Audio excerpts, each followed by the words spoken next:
આજના ભરૂચ લોકસભાના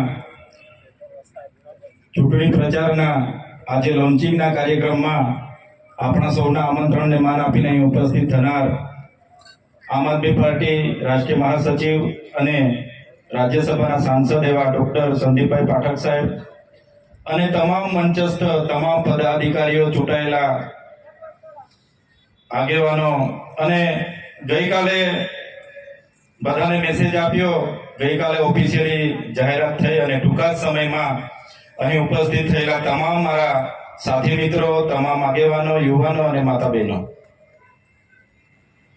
હવે આજથી આપણે લાગી જવાનું છે. વાત તમામ સાથી મિત્રોએ, તમામ આગેવાનોએ કીધું છે. મિત્રો, આ ભાજપ સરકાર છે, આવડી મોટી પાર્ટી, આવડી મોટી સરકાર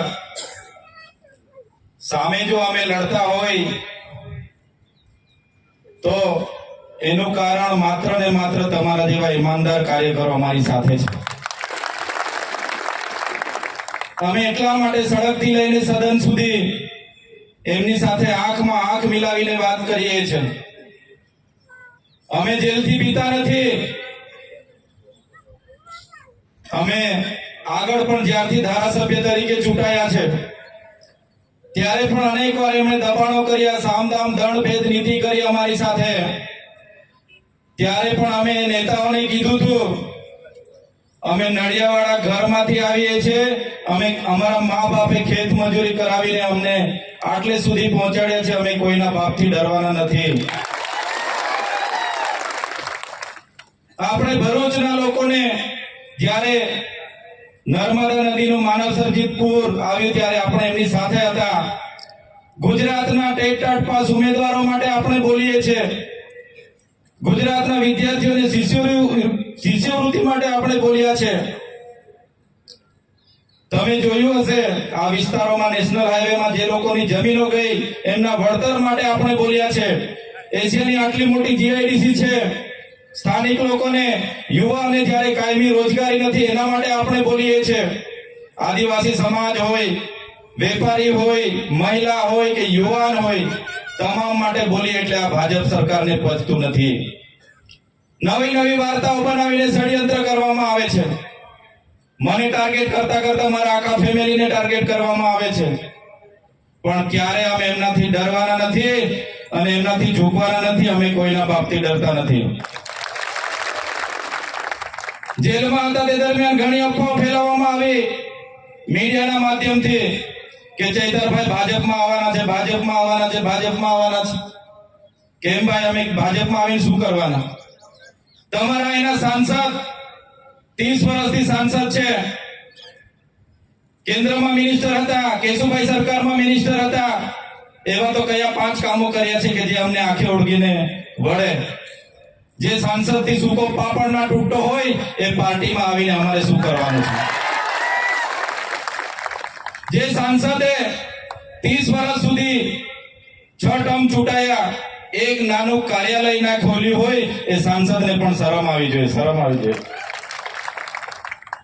તો એફવા ફેલાવવા વાળા પણ ભાજપ વાળા હતા. અમે એ લોકોને પણ કહેવા માંગીએ છીએ, અમે ભાજપમાં આવવા વાળા લોકો નથી, ભાજપ સામે લડવા વાળા લોકો છે. આજે તમારી સામે અમે લડીએ છીએ. અમારા ઈમાનદાર કાર્યકરો આજે ટૂંકા મેસેજથી ભરૂચના જુદા જુદા વિસ્તારો અને જુદા જુદા જિલ્લામાંથી પણ અહીં આવ્યા છે. આજ અમારી તાકાત છે.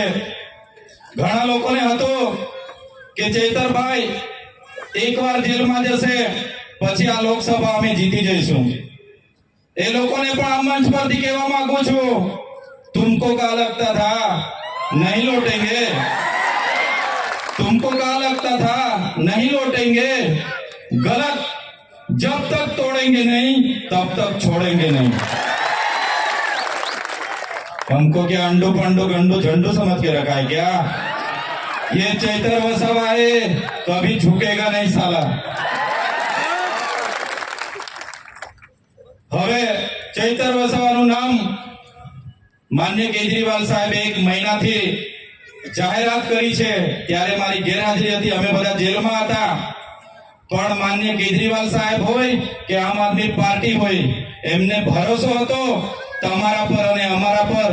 તમારા ભરોસાથી આ જાહેરાત કરી છે અને આટલી મોટી જાહેરાત કરી છે ત્યારે આપણે પણ હવે કામે લાગવાનું છે.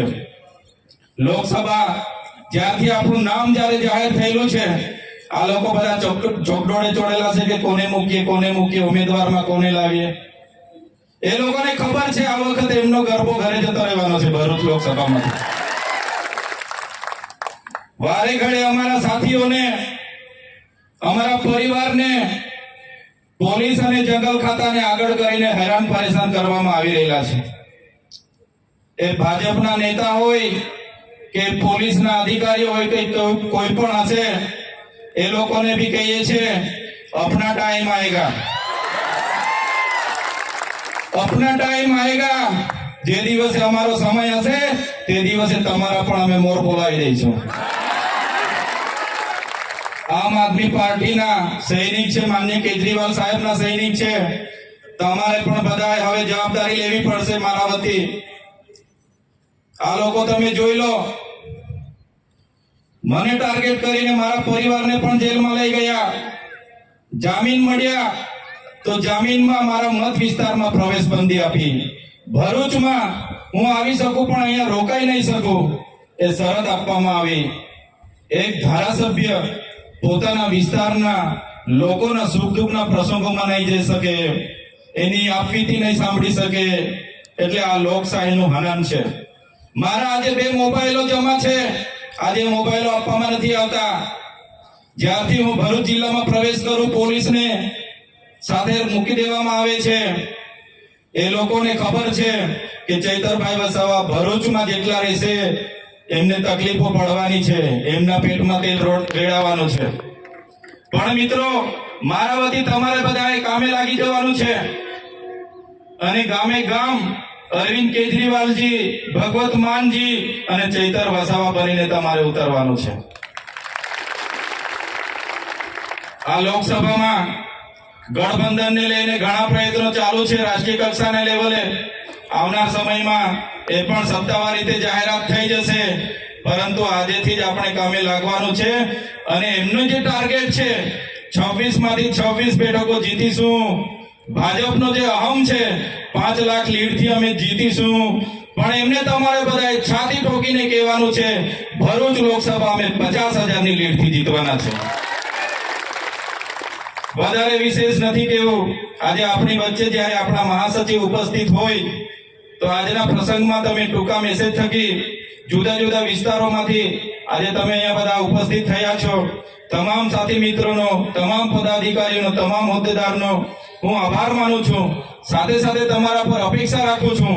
આ લોકસભાની પ્રચારની શરૂઆત જ્યારે આજેથી થાય છે ત્યારે તમારાથી જેટલો પણ સમય આપી શકાય એ સમય મારા માટે, પાર્ટી માટે તમે આપશો એ અપેક્ષા સાથે.